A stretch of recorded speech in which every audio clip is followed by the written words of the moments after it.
Hello and welcome back traders. कैसे हैं आप लोग? और कैसा रहा आज का overall session? Just let me know into comment box. कल मैंने आपको बोला था कि डेटास पे जो दिखाया जा रहा है और जो चार्ट पे चल रहा है दोनों में डिफरेंस है बहुत ज्यादा। और आज यही हुआ कि मार्केट ओपन होते ही बैंक निफ्टी या निफ्टी दोनों ही बुलिशनेस दिखाने की कोशिश कर रहे थे। निफ्टी ने काफी हद तक बुलिशनेस दिखाने की ज्यादा कोशिश की, बट बैंक निफ्टी ने तो स्टार्टिंग में ही दम तोड़ दिया था। मैंने आपको यह भी कहा था कि 6,000 करोड़ की सेलिंग की गई है, उसके बाद मार्केट बुलिश है, मतलब कुछ ना कुछ आपको चिपकाया जा रहा है। तो यहां पर कॉशियस रहने के लिए मैंने कल बोला था। और आज यही हुआ कि मार्केट वापस से बैंक निफ्टी 28,300 या 400 के लेवल पर आकर खड़ा हो गया, जो मेजर सपोर्ट है। और मैंने कहा भी था कि ये अगर टूटता है 400 तो 48,000 तक मार्केट अप्रोच करता हुआ नजर आएगा। राइट। इसके अलावा बैंक निफ्टी के अलावा निफ्टी भी देखेंगे तो 23,100 के आसपास मार्केट आके खड़ा हो गया। और मैंने कहा था ये भी टूटेगा तो 23,000 तक मार्केट अप्रोच करता हुआ नजर आएगा। कंडीशन अब इसमें ये थी कि एचडीएफसी के रिजल्ट, मार्केट स्टार्टिंग में जब ओपन हुआ थोड़ा सा बुलिशनेस दिखा रहा था, उसके बाद एकदम से बैरिशनेस आई। और उस बैरिशनेस में ऐसा लग रहा था कि मार्केट 48,400 को तोड़ेगा, बट यहां से कहीं से वापस बाउंस बैक दे दिया। और विद इन 30 मिनट्स मार्केट ने 400 पॉइंट शूट किया और मार्केट 48,800 तक चला गया था। राइट। रीजन क्या था? रीजन था एचडीएफसी बैंक का रिजल्ट। अगर रिजल्ट इतना अच्छा था तो 400 पॉइंट मार्केट पहले शूट करता है और वापस से 400 पॉइंट टूट जाता है। रीजन, रीजन मैंने आपको ये बताया, या मुझे ये लगा कि जो बीच में ये 400 का शूट आया ना, यहां से यहां तक, ये यहां से यहां तक, ये एक्सपेक्टेड नहीं था। मुझे नहीं, मुझे लगा था कि जिस हिसाब से 3 से 4 दिन पहले रिजल्ट के निफ्टी में, सॉरी बैंक निफ्टी में एचडीएफसी बैंक में सेलिंग हो रही है, इसका मतलब कहीं ना कहीं बड़े प्लेयर्स को पता है कि एचडीएफसी का रिजल्ट एक्सपेक्टेशन के हिसाब से बहुत अच्छा तो नहीं आने वाला है। अगर बहुत अच्छा नहीं आने वाला है तो इसका मतलब ये होता है कि कहीं ना कहीं बेरिश पोजीशन बन रही थी, बेरिश पोजीशन बन रही थी। तो मेरा एक्सपेक्टेशन था कि अगर मार्केट एक्सपेक्टेशन के हिसाब से रिजल्ट नहीं आता है तो ये 48,000 और निफ्टी में जो है 23,000 टच करता हुआ मार्केट दिखेगा।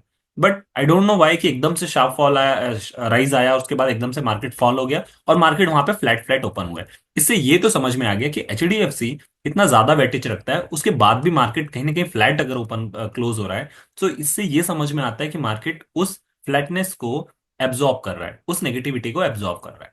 अब यहां से अगर ये, यहां से अगर व्यू दिख रहा है, पहले मेरा व्यू था 48,000 तक जाएगा और निफ्टी 23,000 तक जाएगा।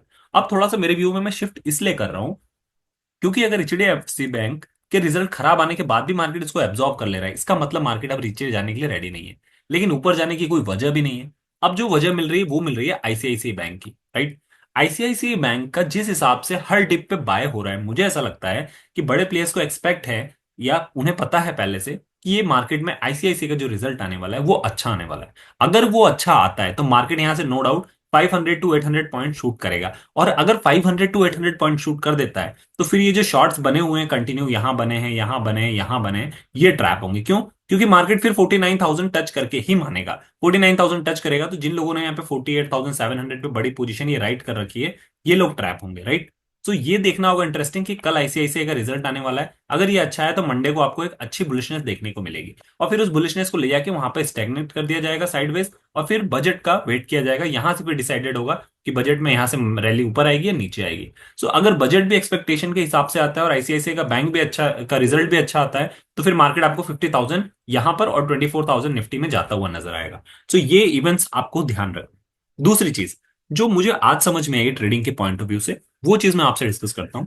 जब कभी भी ऐसा मार्केट हो कि मार्केट ऊपर जा रहा है फिर नीचे आ जा रहा है, फिर ऊपर जा रहा है फिर नीचे आ जा रहा है, मतलब एट द एंड एक रेंज में घूम रहा है, तो ये मार्केट सेलर्स का है। राइट। अब मैं बताता हूं कि ऑप्शन बायर रेंज बाउंड में जो कहते हैं कि दोनों साइड पैसा बन सकता है, वो क्यों नहीं बनता है। प्रोबेबिलिटी देखिए क्या होता है। आपने एक जगह प्रीमियम खरीदा कहीं पर, मान लीजिए ₹200 का एक कोई प्रीमियम का आपने कॉल खरीदा या पुट खरीदा। आपका एक्सपेक्टेशन है मार्केट बुलिश होगा। अगर मार्केट वहां से एक अच्छा मोमेंटम देता है तो ऑप्शन बायर पैसा कमाता है। राइट। लेकिन लूज किस किस कंडीशन में कर सकता है ऑप्शन बायर? तो लूज इस कंडीशन में कर सकता है कि मान लीजिए यहां से मेरा मार्केट ओपन होता है, मार्केट ऊपर जाता है, दिन भर भले ऊपर रहता है, लेकिन एट द एंड अगर फ्लैटिश होके इसके आसपास भी कहीं क्लोजिंग दे देता है तो नेट नेट ऑप्शन बायर जो है वो पैसा लूज करेगा। इसके अलावा मार्केट अगर फ्लैट रहता है तो भी ऑप्शन बायर लूज करेगा। इसके अलावा अगर मार्केट नेगेटिव डायरेक्शन में जा रहा है तो लूज करेगा ही करेगा।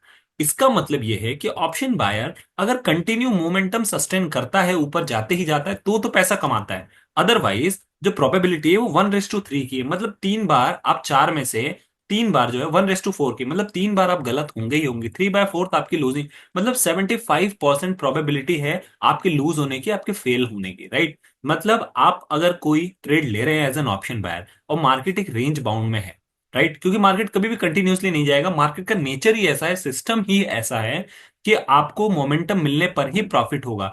मतलब आप सिर्फ 25% के टाइम होगा जब आप जीतेंगे, 75% टाइम होगा जब आप हारेंगे। तो मुझे इसीलिए लगता है कि जब हम एज एन ऑप्शन सेलर की बात करते हैं तो सेलर की प्रोबेबिलिटी ज्यादा होती है हमेशा, और यही रीजन रहता है कि सेलिंग में आपको पैसे कमाने के ज्यादा चांस है। तो मैं हमेशा सजेस्ट करता हूं कि अगर आपके पास कैपिटल है तो बेटर है कि अगर यहां से आपको लग रहा है बुलिश बनना चाहिए तो ही आप ऑप्शन बायर बनिए। अदरवाइज आपको लग रहा है साइडवेज रह सकता है, रेंज में मार्केट घूम सकता है, तो आप सेलिंग को प्रीफर कीजिए। आपकी प्रोबेबिलिटी ज्यादा रहेगी और वही मैटर करता है मार्केट में, राइट। तो ये चीज आपको आई होप समझ में आई होगी। अब अगर लेवल्स की बात करें तो क्या हो सकता है, मैंने आपको बता दिया। अगर HDFC bank, sorry ICICI bank का रिजल्ट अच्छा आता है तो ये जो फॉर्मेशन हो रहा है बेस का, ये बेस का जो फॉर्मेशन है ये ही बेस होगा, और यहां से मार्केट आपको 49,000 की जर्नी करता हुआ दिखाई देगा मंडे को, राइट। अगर गलत आ जाता है और गैप डाउन ही ओपन होता है तो आप मान के चलिए पहला लेवल 48,000 मार्केट तोड़ेगा, और दूसरा 47,800 तक के लिए ये वाला जो लेवल है 48,800 का, 600 का, यहां पर मार्केट रेडी हो जाएगा आने के लिए। क्योंकि उस कंडीशन में जो मार्केट का लो है वो लो होगा ये वाला, और ये है 47,800। तो याद रखिएगा मार्केट नीचे यहां से अगर फर्दर आ सकता है तो 500 पॉइंट आराम से आ सकता है, 48,700 इमीडिएटली सपोर्ट होगा। ये अगर टूटता है तो 47,600 जो कि नीचे वाली लाइन है ये होगा। इस चीज के लिए रेडी रहिए। अपसाइड जाता है तो मान के चलिए 49,000 पे ही जाके डायरेक्ट यहां से 600 पॉइंट्स ऊपर सपोर्ट लेगा। तो अगर गैप अप खुलता है तो थोड़ा भी नीचे आता है तो फिर उसमें आप बुलिश बन सकते हैं, और यहां पर देख तो आपको समझ में आ जाएगा मंडे को जब मार्केट गैप अप होगा, या फिर ICICI बैंक का जब कल रिजल्ट आएगा तो उसका मार्केट में आपको गिफ्ट निफ्टी पे इंपैक्ट दिख जाएगा। और साथ में जब गैप अप होगा तो आप ICICI के शेयर्स देख लीजिएगा, ये शेयर्स जो हैं इसमें कितना गैप अप ओपन हुआ है, तो उससे आई होप आपको चीजें समझ में आएंगी। क्योंकि HDFC अगर एब्जॉर्ब कर लिया मार्केट ने तो फिर मार्केट थोड़ा सा बुलिश बन सकता है। ये अपना वेट कीजिएगा, मुझे ऐसा लग रहा है कि बजट में इस चीज को फॉर्मेशन बनाया जा रहा है और यहां से नेक्स्ट रैली के लिए मार्केट रेडी हो रहा है, राइट। तो यहां से अगर बहुत ज्यादा बेरिशनेस बनाने की आप सोच रहे होंगे या बनने की सोच रहे होंगे, प्लीज अवॉइड इट, राइट। सो ये लेवल्स यहाँ पर निफ्टी के थे। बैंक निफ्टी में आपको लेकर चलता हूँ और बैंक निफ्टी में आपको दिखाता हूँ, सॉरी निफ्टी में आपको दिखाता हूँ। निफ्टी में लेवल्स मैंने आपको बताया था कि 23,200 क्रूशियल है, इसके ऊपर सस्टेन करता है तो 23,400 जो कि मेजर रेजिस्टेंस है ये तोड़ देता है तो फिर 24,000 की रैली एक्चुअल में स्टार्ट होगी। लेकिन आज मार्केट वापस 23,100 पे सस्टेन कर रहा है, ये अगर फिर से तोड़ देता है, अगर बैंकिंग का सिस्टम वापस से गड़बड़ाता है, 23,000 आपको मंडे को ही देखने को मिलेगा। अदरवाइज मार्केट 23,400 तक अप्रोच करता हुआ नजर आएगा आपको मंडे को, राइट। तो निफ्टी के जो लेवल्स हैं उसमें मैं आपको यही कहूंगा कि 23,200 यहां बुक कीजिए, फिर ऊपर जाता है 23,300। निफ्टी में थोड़ा थोड़ा करके बुक करेंगे तो ज्यादा बेटर है, क्योंकि निफ्टी ज्यादा नेगेटिव नजर आ रहा है, निफ्टी बार बार अपने लो को टच कर रहा है। क्योंकि रिजल्ट ICICI बैंक का है तो इसका भी वेटेज अच्छा है निफ्टी में। बट फिर भी मैं कहूंगा कि बहुत ज्यादा एक्सपेक्ट निफ्टी से नहीं कर सकते हैं। निफ्टी मुझे ऐसा लग रहा है कि जो बजट होगा उसमें ज्यादा रिएक्ट करेगा, बट जो ICICI का रिजल्ट आएगा उसमें ज्यादा बैंक निफ्टी करेगा, राइट। सो इस चीज को थोड़ा सा इंपॉर्टेंट दीजिएगा और ध्यान रखिएगा। सो कैरी फॉरवर्ड किया है तो ICICI के रिजल्ट में जिस हिसाब से बाइंग हो रही है मुझे ऐसा लगता है अच्छा रिजल्ट आएगा। कॉल कैरी फॉरवर्ड किया है थोड़े से चांसेस हैं आपकी विनिंग के ज्यादा। पुट कैरी फॉरवर्ड किया है तो चांसेस थोड़े कम है, but anything could be happen, तो उस चीज के लिए थोड़ा सा रेडी रहिएगा, राइट। ऑफर, सॉरी, इसके अलावा मैं आपके लिए ऑप्शन चैन, सॉरी ऑफर निकल गया। ऑप्शन चैन एनालिसिस इसलिए नहीं कर रहा हूं क्योंकि वीकेंड्स है, वीकेंड्स में आपको बहुत ज्यादा इंपैक्ट नहीं पड़ता। FIDS की पोजीशन पूछेंगे तो FIS ने आज नेट नेट जो है 2,700 करोड़ की सेलिंग की है, उसके अगेंस्ट में 2,500 करोड़ की जो है बाइंग हुई है। उसके बाद भी मार्केट ने डिप दिया है, तो ये HDFC बैंक का रिजल्ट का नतीजा था। नतीजा इससे ज्यादा खराब होना चाहिए था मेरे एक्सपेक्टेशन के कारण, बट संभाल लिया मार्केट ने कहीं ना कहीं। सो यहां से एक बुलिशनेस देखने को मिलेगी मंडे को, तो आई होप चीजें थोड़ी हमारे फेवर में होंगी, राइट। सो आई होप चीजें आपके फेवर में हो, कैरी फॉरवर्ड किया है। सो थोड़ा सा देखना होगा, और अपने एनालिसिस अपने अकॉर्डिंग कीजिए, अपने लेवल्स को मार्क कीजिए, मैं सिर्फ आपको गाइड करता हूँ एज ए एनालिस्ट की तरह। चीजें अच्छी लगी हो please do like share subscribe. मिलते हैं अपने अगले डिस्कशन में, तब तक के लिए साइनिंग ऑफ।